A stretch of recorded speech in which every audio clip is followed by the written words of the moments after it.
শুরুটা হয়েছিল সকাল 10:18 আর আপাতত থামলো বিকেল 3:44। মাঝে প্রায় 5.5 ঘন্টা চলল কথার লড়াই। সোশ্যাল মিডিয়ায় বাক্যবাণে জড়ালেন তৃণমূলেরই দুই সৈনিক, একজন সাংসদ তথা অভিনেতা দেব এবং অন্যজন তৃণমূল নেতা কুণাল ঘোষ।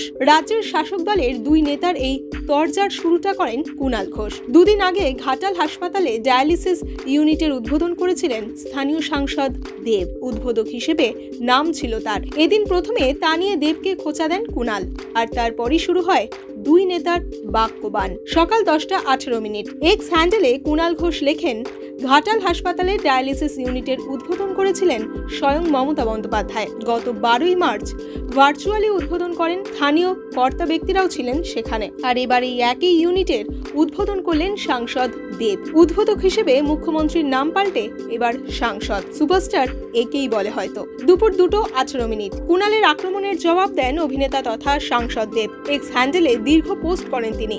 কুণালকে খোঁচা দিয়ে লেখেন, আমার মনে হয় এর ফলে কোনো মুখ্যমন্ত্রী, সাংসদ, সুপারস্টার বা মুখপাত্র নয়, সাধারণ মানুষ উপকৃত হবে। ধন্যবাদ তোমাকে। তোমার মাধ্যমে এই পরিষেবার কথা আরো অনেকের কাছে পৌঁছে গেল।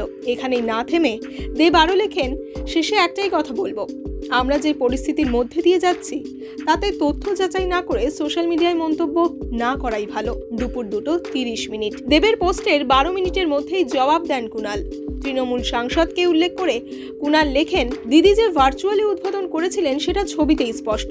উদ্বোধন দুবার হয় না, দুটো যন্ত্র এলেও হয় না। আর চলতি পরিস্থিতির কথা যদি বলো, আমরা সৈনিকরা বিষ পান করেও লড়ছি, অপ্রিয় হচ্ছি। যারা দল সরকারকে গালমন্দ করছে, পেশা ও সৌজন্যের নামে তাদের সঙ্গে আদিক্ষেতা করি না। দুপুর 2:39 9 মিনিট পর আরো একটি পোস্ট করেন কুণাল, এবার দুটি ছবি দিয়ে। লেখেন, দিদির উদ্বোধন ছবিতেই স্পষ্ট। যত যন্ত্র আসুক, উদ্বোধন দুবার হতে পারে না, উদ্বোধন বদলায় না। এসব টুপি সিনেমায় দিও। আর পরিস্থিতি, আমরা শ্রমজীবী সৈনিকরা বিষ পান করে লড়ে অপ্রিয় হচ্ছি। তুমি চৈতন্যদেব সাজছ, পেশা সৌজন্যের নামে কুৎসাকারীদের সঙ্গে আদিক্ষেতা করছো। বিকেল 3:18 সরাসরি কুণালের নাম নিলেন না, তবে ইঙ্গিতবাহী পোস্ট করলেন দেব। গণেশ পুজোর ছবি দিয়ে লিখলেন, ভগবান আমাদের সবাইকে সৎ বুদ্ধি দিক। বিকেল 3:44 গণেশ পুজোর ছবি দিয়ে ইঙ্গিতবাহী পোস্ট করেছিলেন দেব। তেমনি গণেশ পুজোর ছবি দিয়ে জবাব দিলেন কুণালও। লিখলেন, ভগবান সব দুমুখ সুবিধাবাদীর মুখোশ খুলে দিক। এরপর এই নিয়ে আর কোনো পোস্ট করেনি রাজ্যের শাসক দলের দুই নেতা।